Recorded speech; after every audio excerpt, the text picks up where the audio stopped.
Hi, today is September 2nd and we are on part 4 of our video series, and we're talking about various subjects to do with Hyundai Motor America, and in particular we're talking about some documents that were filed with the court recently in a court legal setting, and we're examining some of those documents to try to figure out why would two federal judges reject those documents and not want the public to know what's going on with Hyundai Motor America. And we have, this is part 4, so we already have 3-part series. I hope you're able to watch the whole thing. So we're talking about one of the documents that was filed with the court and the court rejected it. It's called a request for judicial notice. And we're just going down some of the pages of those documents. And just an aside right here, Hyundai knows what's wrong with their cars. Some people feel that the cars are not being tested, there's not being quality control, and some people feel that it's you, the customer, who's actually testing the car. When you get it and you purchase it and then you drive it, you're the one testing it, and that Hyundai is not performing the quality inspection that they should be performing before they put these cars on the road. I think it's very important to know with the gas mileage, and I may mention this again later, but in the old days, gas mileage problems could be caused by your spark plugs, your wires, your cap and rotor, your fuel filter could be clogged, you could have an in-tank fuel filter that could be clogged. All these things could affect your gas mileage. And then as cars progressed the last 20 years, and now we have there's a lot of engine sensors that makes the whole process of fuel injection and miles per gallon, it's all affected by an electrical situation now. And if one or two of those sensors are bad, that could affect your gas mileage. And so I'm probably going to say it later on that I recommend that if you have a brand new car, that you do consider taking it to an independent shop and having an engine diagnostic done. And it should be in writing. If they're not going to give you one in writing, then just go to another shop. But it should be a written engine diagnostic analysis of how your engine performs. And there's many reasons why this might be helpful to you. One is that, say you take it to the dealer, or you suspect if you take it to the dealer, they're not going to do a thorough inspection of your car, and you are having some type of problem with it running properly, or even you're having a problem with the gas. You want to have the written engine diagnostic done so that you will know the condition of your own engine. You just paid $17,000, $20,000, $25,000 for this car.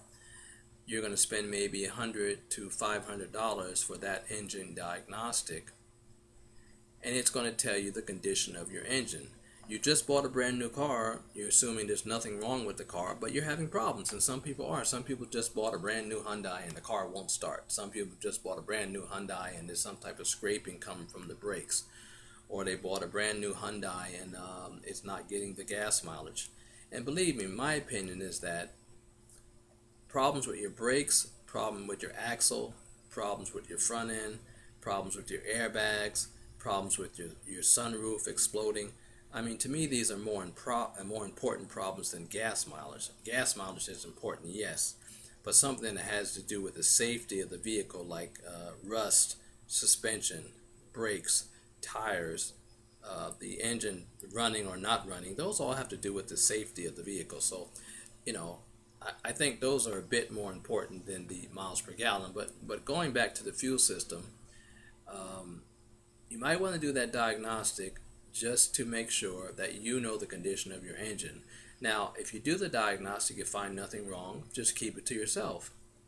Because you don't want to go to Hyundai and then Hyundai says, oh, here's something wrong, and then they make something worse. Okay, so you don't want that to happen. But let's just say you get the engine diagnostic done and then it tells you there's something wrong with the car. Then you have your evidence that you can hold in case you go to Hyundai and they won't address the problem.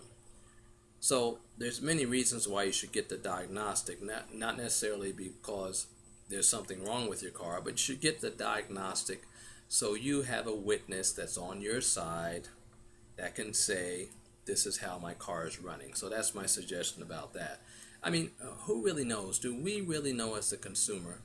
If Hyundai found something wrong with that car, and it was something wrong in the engine or something wrong with the one of the sensors, and Hyundai mechanics know that, oh, that's going to cause more problems 2 or 3 years down the line when you get mileage on the car.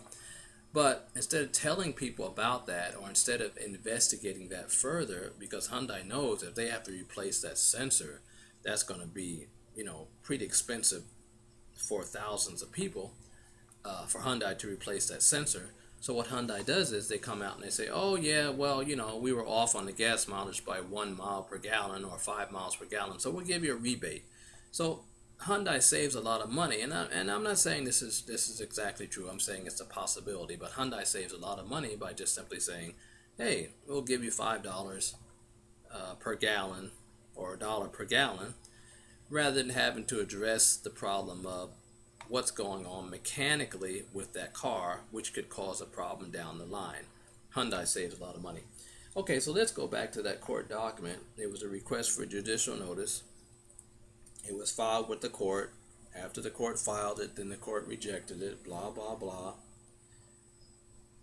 These are some of the excerpts from the over 100 pages of one of those documents, which was turned over to 2 federal judges that they have rejected from the record. And if you are industrious enough, you want to go to the PACER, Public Court PACER System, PACER, you can examine some of those documents. There's over 90 documents that were filed in this particular court case alone. Today we're only talking about one of those 90 documents, but over 90 documents that were filed with that case. Let's examine a typical letter from Hyundai Motor Finance dated August 7, 2012, in part. Quote, we look forward to providing you with the servicing experience you deserve, unquote, and quote, you, our customer, are our top priority. We take pride in knowing that your servicing needs will be handled to your satisfaction with the courtesy and respect that you deserve, unquote. So Hyundai is saying right there that the customer is the top priority. But how many of you who have bought Hyundais feel that you are the top priority? Why would 2 federal judges not want you, the public, to know this? To show you the gravity of the situation with Hyundai, I will quote from another lawsuit filed by Consumer Watchdog, and this suit turned into a class action, and I believe it's still pending. It is searchable on the internet. That suit is Superior Court Case Sacramento, Bird versus Hyundai Motor America. The name of the case is Bird versus Hyundai Motor America, filed July 3, 2012. Bird is spelled B-I-R-D. The case asked for actual statutory and punitive damages and trial by jury on all issues so triable. The lawsuit specifically aimed at the mile per gallon claims on the Hyundai Elantra, charges the Hyundai Motor America with violation of Consumers Legal Remedies Act, violation of Business and Professions Code of Unfair Business Acts and Practices, fraudulent business practices, false advertising, and notes, quote, consumer outrage over deceptive 40 mile per gallon advertising claims, unquote. So that was from that lawsuit. That's just one lawsuit. The way I figure it, Hyundai has shown by its words and conduct that if you take your car in for warranty inspection, it will consider it a criminal act and seek your arrest. So I would think if a judge owned a Hyundai, then this type of retaliation by Hyundai would apply to a judge also if he or she took their car in for inspection. It's a question, right? That's the conduct of Hyundai. It should apply to all their customers, right? I see people's blogs and videos, and people are beyond angry. The word anger is definable.